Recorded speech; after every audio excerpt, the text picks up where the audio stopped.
Okay, a couple of things here to kick off, and then we'll get right at your questions. Let me start by highlighting two phone calls Secretary Austin had with his counterparts in Iraq following the rocket attacks in Erbil over the weekend. I think you've seen our readouts from these calls, but I would like to reiterate them. Yesterday morning, he spoke with the Iraqi Minister of Defense, Juma Sadoun. In the afternoon, he spoke with the Iraqi Minister of Interior, Atman al-Ghanami. During the calls, they all condemned the attack against U.S. and coalition forces in Iraq, and they expressed condolences for the individual killed, for those wounded, to the Iraqi people, and of course, all the families that are involved here. They discussed the importance of a robust and expeditious investigation to hold the perpetrators accountable for the attack. The leaders also reaffirmed our joint commitment to the strategic partnership between the United States and Iraq. Now, today, as you know, was day one of the NATO Defense Ministerial. Secretary Austin and the other NATO ministers participated in what they call as interventions, two events. The first intervention discussed deterrence and defense, burden sharing, and Secretary General Stoltenberg's NATO 2030 initiative. The second session discussed transatlanticism, NATO-EU relations, the resilience of the alliance, and emerging and disruptive technologies. The Secretary reaffirmed the President's message that the United States intends to revitalize our relationship with the alliance and that our commitment to Article 5 remains ironclad. Secretary Austin emphasized that NATO's most important task is protecting our populations and territories by presenting credible deterrence and a strong military. He also thanked allies for the 7th consecutive year of growth in defense spending and noted the importance of continuing to build on this progress to achieve the defense investment pledge that all allies made at the 2014 Wales Summit. The Secretary expressed support for the overarching goals of the NATO 2030 initiative, which are to ensure the alliance remains strong militarily, becomes stronger politically, and takes a more global approach. Secretary Austin closed his remarks in the second session by discussing the importance of working across the alliance to improve early adoption of emerging and disruptive technologies, as well as the need to protect our supply chains, infrastructure, and technologies from strategic competitors. He also emphasized the department's commitment to working with NATO to ensure democratic nations remain global hubs for innovation.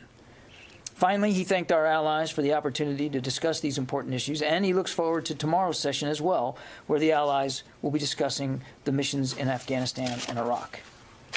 On the personnel front, we've onboarded now 13 new employees yesterday, bringing our total to 71. Among those joining the team, I think you've seen reports about this, are Bishop Garrison, the Senior Advisor for Human Capital and Diversity, Equity, and Inclusion; Joseph Bryan, Special Assistant to the Secretary as the Senior Advisor on Climate; Jesse Salazar, the Deputy Assistant Secretary of Defense for Industrial Policy; and Rebecca Zimmerman, Deputy Assistant Secretary of Defense for Afghanistan, Pakistan, and Central Asia.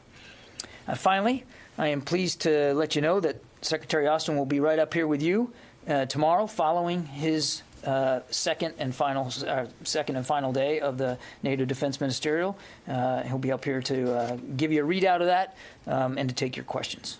And with that, I'll take your questions. Let's go to Lita on the phone. Hi, thanks, John. Today at a hearing, a couple of the generals, General Friedrichs and Taliaferro, both talked a little bit about data that the Pentagon apparently has regarding the decision by service members to take or not take the vaccine. The Pentagon has repeatedly said that there is no data, but today General Friedrich said that not only is there data, but they also have it by gender, race, and other categories. I'm wondering if you are able to get us or provide any details on any of that. They talked about the general rate is about 2/3 acceptance, but they didn't provide any details on what that involves, what that includes, or the timeline. Can you give us any further clarity on those numbers?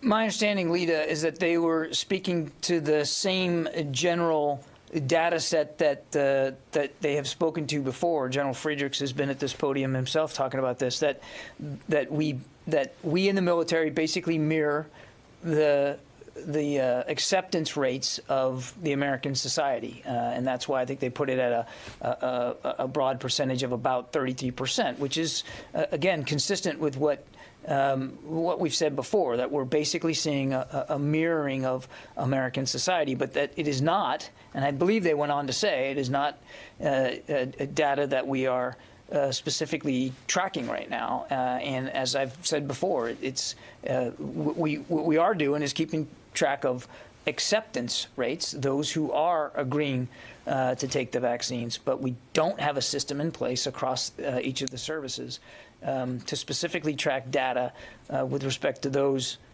individuals who, for whatever reason, are declining or deferring the vaccine. Well, just to follow up, I think, acceptance rates, declining rates, whichever one you have is fine.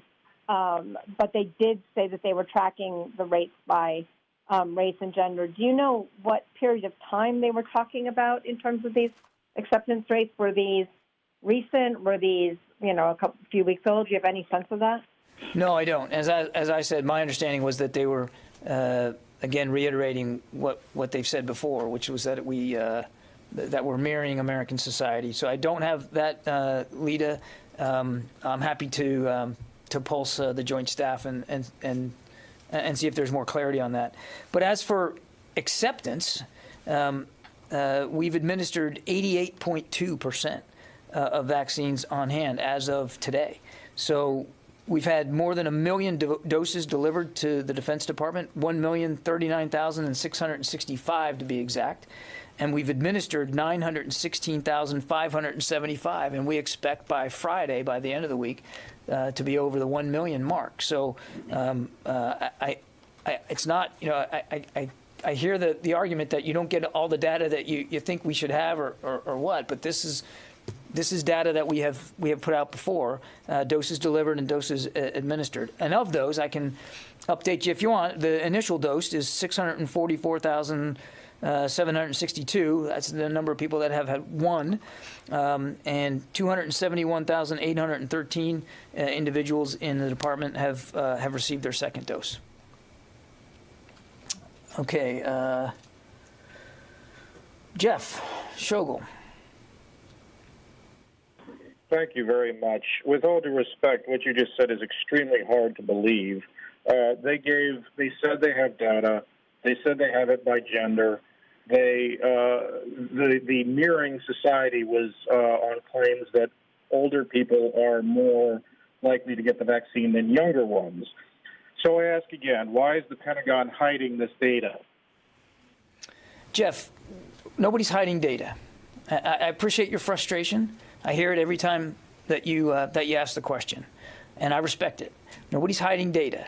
There'd be no reason for us to hide data when we can certainly tell you exactly how many people are getting the vaccines. If there's something more to what my understanding is of what was testified today, I promise you I will get it to you. But nobody's trying to hide anything here. It's in our interest to be as open and as transparent as we can, and we're trying to do that. It's a voluntary vaccine. People decide for themselves if they want it or not.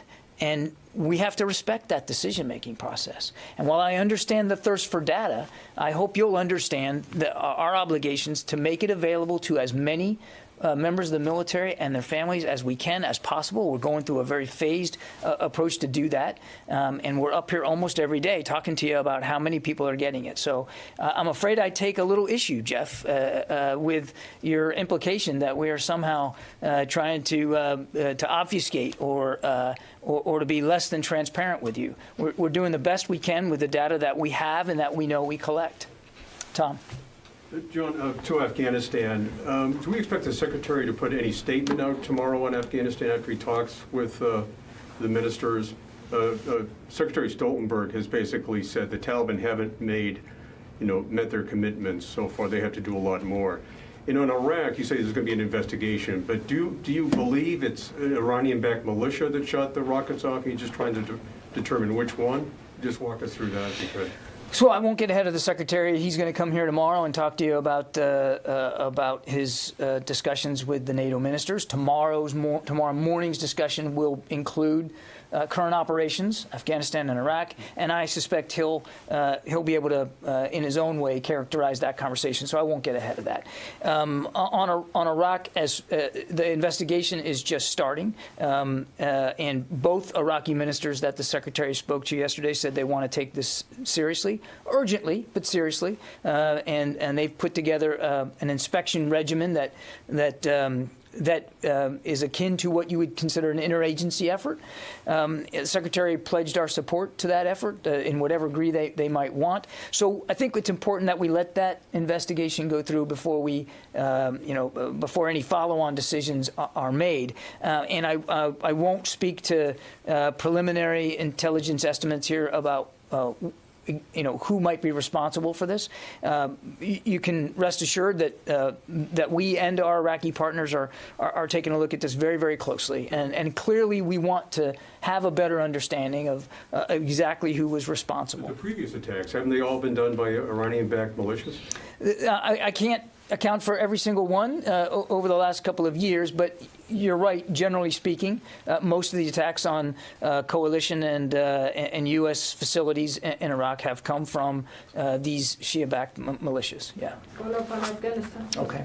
Thank you. Taliban leader, one of the Taliban leader, Mullah Brother, sent a letter to the United States and expect from the U.S. regular people and authority to withdraw their soldiers in Afghanistan as soon as possible. Do you think that what will be U.S. Pentagon reaction to the Taliban request? And also tomorrow's NATO conference, do you think that NATO make decision to pulling out their soldiers in Afghanistan? Well, we certainly approve of freedom of speech. I'm not going to prejudge or get ahead of decisions that haven't been made yet with respect to force posture in Afghanistan. I'll say what we've said all along, that we want to see a responsible and sustainable end to this war, that has to come through political settlement.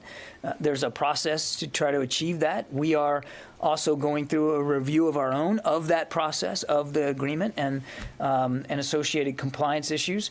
And, when there's more detail to read out to you about that process, we certainly will. But we are committed to a political settlement, and certainly committed to the original goal for why military operations began in Afghanistan to begin with, which was to make sure that that country can never serve as a launching pad for terrorist attacks again in the future. Let me go back to the phones here. Sam Legrone. Hi.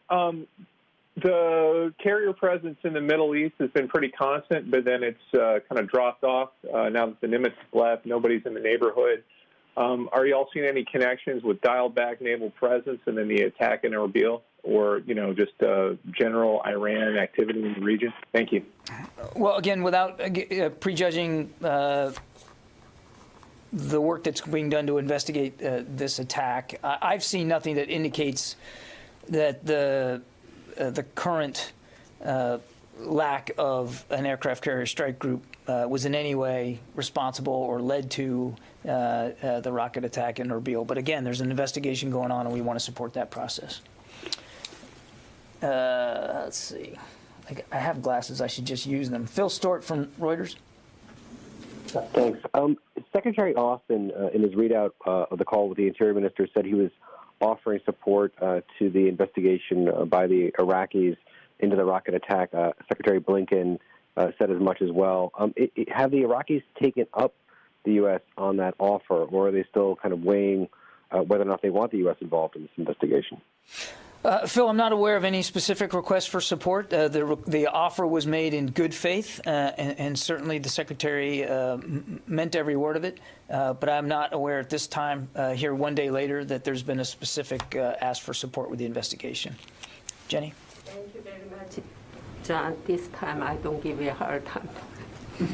Yeah. That's all right. I look forward to it every time. All right. How's the tie? Is this all right today? Yeah, it looks nice. All right, good. I make sure I'm in good shape. Perfect pen. On the North Korean issues, okay, on the North Korea's cyber hacking crime, the South Korean National Intelligence Office reported that the North Korean cyber hacking attacked the U.S. Pfizer vaccine laboratory. Do you have any information on this? Well, you know, Jenny, that I am loath to talk about intelligence matters here from the podium, and I'm certainly not going to break that rule today. The only thing I would say, so I can't confirm these reports, but we're living through a once-in-a-generation global pandemic, and there's no country that's unaffected by it. And what we would like to see is, as is in the case almost everywhere around the world, countries are cooperating and being collaborative and sharing information to improve the public health of their populations. And I think that's that kind of cooperation and that kind of openness is what we would like to see from everybody. But if that happened, that is very serious damages by United States. But anything detected by DOD's cyber command. So what does DOD's cyber department doing? So why South Korean reported, but U.S. don't report it? Yeah, I appreciate the go around at it again, but I'm simply not going to get into intelligence issues, and I'm not going to comment on our activities in cyberspace. Again, I think we want everybody to turn their shoulders to the work of defeating this pandemic around the world. Yeah, Lucas. John, Ann Neuberger said at the White House that the SolarWinds hack was launched from the United States. Is that why it wasn't detected for so long? I haven't seen that report, Lucas. I couldn't give you an accurate answer on that. Could you update us on the investigation? I don't have an update on the investigation either. I'm sorry. Yep. Yeah, John, as you know, Turkey is currently trying to conduct operations in mountainous areas in North Iraq. And SDF has issued several statements against Turkey's operations on the PKK-controlled mountains, and of course expressed solidarity with the group. Isn't there at least a kind of concern within the department that a group who gets U.S. taxpayers' money it has some ties, links, and express solidarity with a designated terrorist organization? I think you know that our operations in Iraq and Syria are solely focused on countering the still lingering threat that ISIS poses to the Iraqi people and to the Syrian people. And that, as we have long said, one of the best ways to ensure a sustainable defeat of ISIS is to do so through local indigenous forces. And we are working in Syria with the SDF, and we're working with Iraqis in Iraq. And the goal is, as it has been, to go after ISIS. That's the focus. But is it justified? Does it justify them to express solidarity with the terrorist group? Again, I'm not going to get into individual groups here. We're working with local Syrian Democratic Forces in Syria to go after ISIS, and that hasn't changed. And if you're asking me if I think that the taxpayers well served by the coalition efforts to defeat ISIS, I would say absolutely they are. This is a group that is greatly diminished from what it was the last time I was standing up here at this podium in 2014 and 2015. And while they're still a threat, they are a shadow of what they once were. And you know why? Because it's been an international coalition with local partners on the ground that have proven capable and competent at going after them. So if you're asking me if the money and the resources have been well spent, and the cost in blood as well, which is certainly a high cost as well. When you look at what ISIS has become today, it's hard to make the case that this wasn't worth the effort. Joe. Thank you. I would like to get your reaction about what happened yesterday over Saudi Arabia. As you may know, the Houthis are escalating their attacks against Saudi Arabia.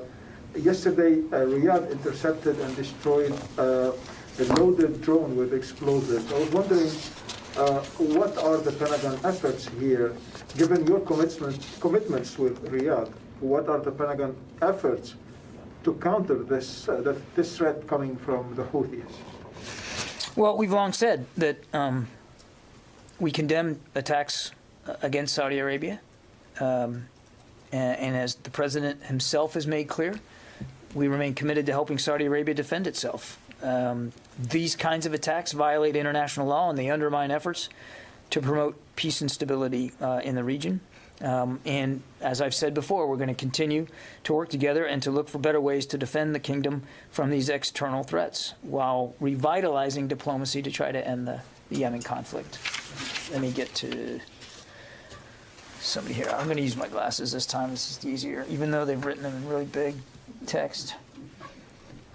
Tony from Bloomberg. Hi there, Jen. Maybe it's time to get cataract surgery, huh? I have a question on the budget, and I have a question on the I'm getting Jedi all kinds of Cloud useful project. advice. On the budget, what's your latest guesstimate for when a skinny budget will be out, and will it be solely the 22 budget or a 5-year plan? And then I had a follow-up on the Jedi Cloud project. Tony, we're working with OMB right now, but I don't have anything to share specifically with respect to timing until the budget's going to be delivered to Congress. And what was your second question? Okay, the second question is on the Jedi Cloud, the very contentious Jedi Cloud project. Is DOD considering canceling the Jedi Cloud project if a judge presiding over the U.S. Court of Appeal federal claims case as soon as this week allows Amazon's latest conflict of interest allegations to stand and proceed to a deposition phase? Is DOD considering just canceling the contract and starting from scratch? What the department has consistently stated in all our court filings and public communications as well is that the allegation of improper influence is not supported. As we've stated before, if the court denies the government's motion, we will most likely be facing an even longer litigation process, and the DOD Chief Information Officer will reassess the strategy going forward. There is no predetermined outcome right now, Tony, on where the department may land if that reassessment becomes necessary. Can you give me a sense of how many options are being mulled? I mean, is it 3 or 4 or just a couple right now? Well, look, in addition to the Jedi Cloud effort, there are 13 significant cloud acquisition efforts that are underway right now to address our department's current cloud requirements. Technology will continue to develop, and we're learning lessons every day from all these initiatives. But right now, there's 13 other ongoing initiatives. Okay, fair enough. Thank you, John. You bet. Nancy Youssef. Thank you. I don't want to beat a dead horse, but I just want to come back to the COVID vaccination numbers. You mentioned that there isn't tracking of those who've declined, but in the USNI story on Friday, the admiral in charge of personnel not only said that they were tracking them, but that they were using those and surveying people who declined to figure out why they were to get more people to take the vaccine. And so I just wanted to ask if there's a way for us to get the numbers of those who declined by service, as it appears that they're keeping them, and just a request that any information put out about vaccine statistics go to the entire press corps. Thank you. On your second point, Nancy, and I'm up here every day giving you the numbers of doses delivered and administered. And certainly that's knowable information. If it's something that we need to push to you every day, we can do that. That's not difficult. That is knowable. Back on the numbers of those who decide not to get it, as I've said, it's possible that some commands and maybe even some services have a better sense. But at the Department of Defense, at the OSD level, at the level that we're operating here, we don't have a central tracking data mechanism to do that. So we can certainly refer you to the individual services to speak to this, but it's not something, as I've said before, that we that we have some sort of central tracking mechanism for. Yes, sir. On the just on the Wait, hang on. stats. Sorry, go ahead. I was just going to say on the stats. The reason I'm asking is sometimes when questions are taken, it only goes to the reporter, and so on the specific one, I'd just like any clarity, if possible, provided to all of us. That's all. Okay, noted. Thank you. On Iraq, I understand that the U.S. and Iraqis also are saying that people who are responsible for the attack on Erbil will be held accountable. Is it different than the previous equation that whoever is going to attack us, we are going to retaliate? Is retaliation off the table? Again, there's an investigation going on. I'm not going to get ahead of that and the results of that. As we've said before, our forces and our commanders always have the right of self-defense. I'm not going to prejudge specific results or outcomes as a result of what we learn from this investigation. I just won't do that. Lara. Thanks, John. So I just wanted to follow up on Iraq. In the previous times that this kind of thing has happened, CENTCOM has attributed the attacks to specific groups and linked them to Iran very quickly. So I'm just wondering what's making the difference this time.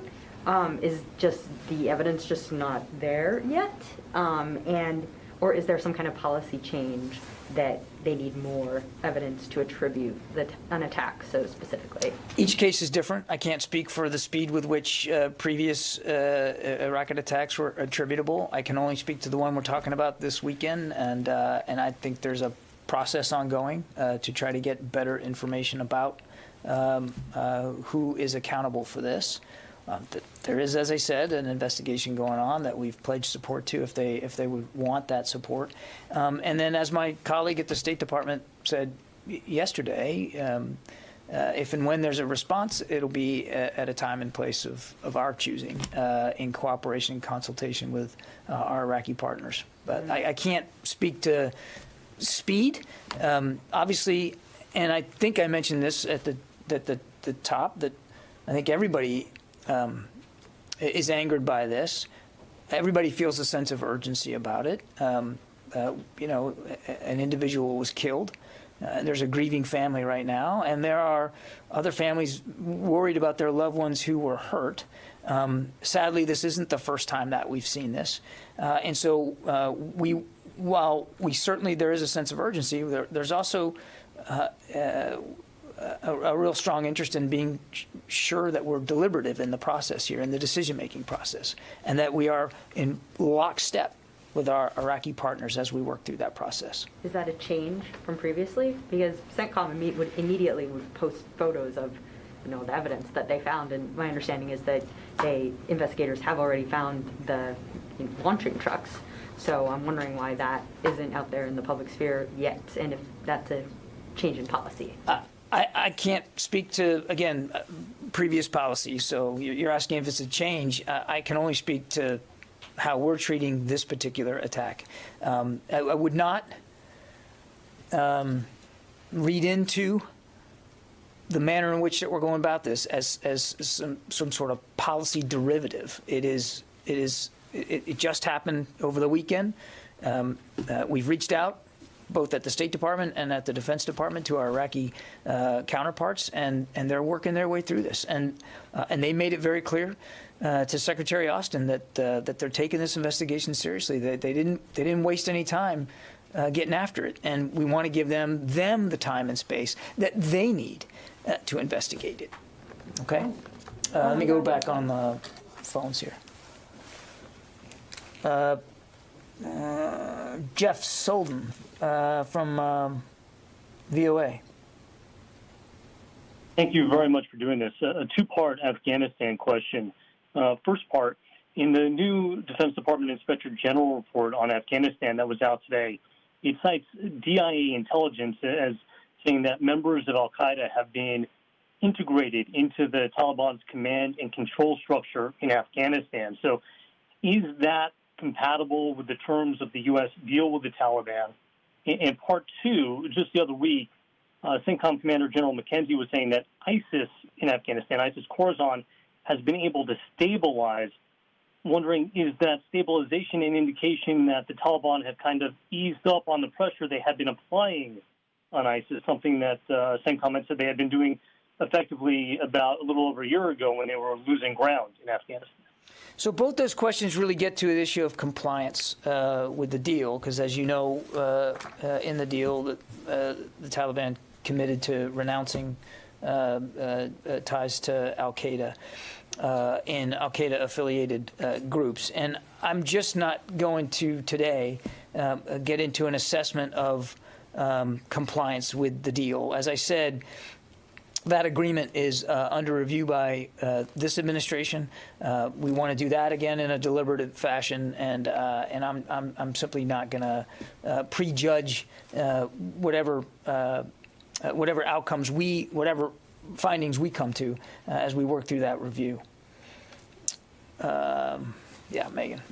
Are there any numbers available on the number of vaccine doses that have been distributed downrange, and are deployed troops part of the same prioritization scheme as they would be if they were back home in terms of essential personnel, critical national security capabilities, that sort of thing? They are factored into the schema. I don't have that. I don't think I have that in front of me. Let me just check, make sure if I do.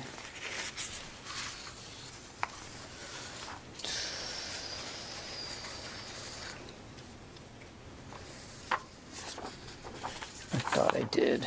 I don't have the schema, but they are, I mean, deploying and deployed personnel are prioritized. I need to get you a better, more specific answer. I just don't have it in front of me in terms of where they are in that scheme. But obviously, from the very beginning, I mean, we knew that troops that were getting ready to deploy were going to have to be prioritized. And now that more vaccines have become available, there has been additional capacity to provide them to troops that are downrange as it is. But let me get back to you on where they actually are in the tiers and whether we can nail down by combatant commander. I don't have that data with me right now. And if there's anything about roughly how many have gone out to people who are deployed? To deployed personnel? Okay, I'll see if we have that, Megan. I don't. Thank you. I don't know if I've got that here, and I don't want to take up more time. Yes, sir. Thank you. Yesterday there was a video posted on Twitter about Indian and American soldiers dancing on a Hindu festival, Vasant Panchami. That's a festival of Hindu goddess of learning, Saraswati. In that backdrop, I would like to ask you about the India-US defense relationship in the next 4 years. Has the Secretary reviewed how the defense relationship is and how he wants to take it forward? It's a very important bilateral relationship that we have, and particularly military to military relations. India is a critical partner, especially when you consider all the challenges in the Indo-Pacific region. What I can tell you plainly is that the Secretary is prioritizing this relationship, wants to see it continue to grow and develop and to get stronger, and he looks very much looking forward to working on initiatives to do just that. As a follow-up on what you mentioned on Indo-Pacific, there's a report in the Japanese press about a Quad leadership summit in the works. Does the Secretary support a leadership summit of the Quad countries? I haven't seen the press report, so I can't speak to this specific report. But if you're asking, would he be supportive of gatherings of, as you call it, the Quad countries? Absolutely, he would. Sure. Thank you. Yeah. Yes, sir. Thank you. I have two questions. The first, the Japanese government announced yesterday that Japan and the United States agreed to keep Japan's cost of stationing of U.S. forces in the country at around the current level for 2021. Do you have any comment on the cost-sharing agreement? And secondly, do you think Japan should pay more for hosting the U.S. forces after 2022? I'm not going to get into hypothetical future issues in that regard. Japan, our alliance with Japan has really never been more resolute or essential in the region, and the Secretary believes that firmly. And deepening that defense relationship is a top priority for both nations. We continue to train and exercise together to improve our interoperability and strengthen our capabilities. As to the details of this agreement, I would refer you to my colleagues at the State Department. But we're obviously, separate from that, we're very grateful for the support that we get from the Japanese government, and again, very much look forward to deepening and strengthening that bilateral relationship and our security commitments underneath the alliance. We got time for just a couple more back there. Hey, John. Nick Scher from PBS NewsHour. One on Afghanistan about conditions. I know you don't want to prejudge, but there's a difference between the public and private aspects of the February 29th deal. And as you know, the February 29th deal does talk about al-Qaeda, talks about negotiations with the Afghan government, but it doesn't use the word violence. It doesn't use the word attacking cities. So what are the conditions that you're going to be basing whether the Taliban are adhering to? And if I could just quickly ask about sexual assault, Senator Gillibrand, Representative Speer sent a letter asking for the Sexual Assault Commission to be outside DOD. Candidate Biden said that he wanted outside experts. Are either of those options being considered? Thanks. On your first question, I think that's what we're hoping this interagency review will help drive us to. Is first of all, we want to assess the agreement itself. We weren't in the seat when that agreement was signed. We want to take a look at the compliance mechanisms of it. So again, I'm not going to get into an assessment of that right now. And I think all of that will help inform, to your point, well, what the conditions ought to be when we say any withdrawal would be conditions based, which we're still doing the homework on that. And then on your other question,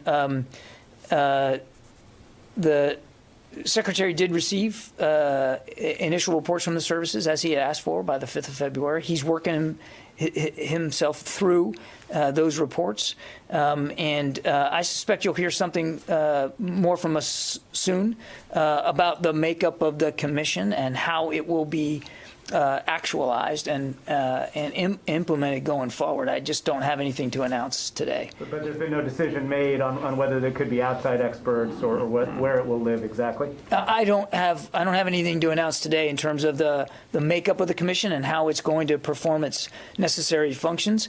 So rather than get ahead of decisions that the Secretary hasn't put his pen to yet, I think I'm just going to defer for now. But I will tell you that, again, he was informed by the work he asked the services to do, and I do think you'll hear from us relatively soon on sort of what that's going to look like and how it's going to take shape. Okay? Lucas? Coronavirus vaccine, when are you going to make it mandatory? Well, we've talked about this, Lucas. I mean, it's under an emergency use authorization right now. It doesn't achieved final FDA approval, and so there's a real limit legally that we have to make it mandatory for our troops and their families. That's why it's a voluntary basis right now. I don't have a timeline on that. And are you disappointed that more service members aren't rolling up their sleeves? We want to, obviously, the Secretary's concern is primarily for the health and safety of the force. And he's taken the vaccine. And he did that after talking to his doctor and determining that it was the right choice for him, both for his own personal health and the health of his family, as well as what he believed was to improve his ability to do the job, to make him a ready round, if you will. But he recognizes that these are individual decisions and that individuals need to have these conversations with their doctors to determine if it's the right thing for them.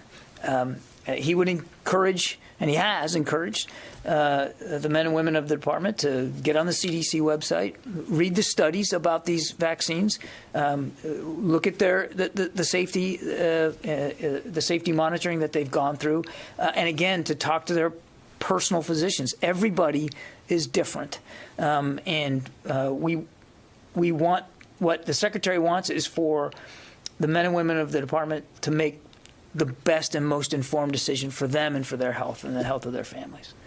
Okay, thanks everybody. Appreciate it. Thank you. Have I? I have received 1 dose. I'm supposed to receive my second one soon. Wait, when did the secretary receive the vaccine? He received his first one, I don't know the exact date, but it was before he took office, and his second one shortly after becoming secretary. I think it was in the first week or so of his tenure. Will it be offered to the press corps as well? I don't have anything for you on that right now. Hey, John.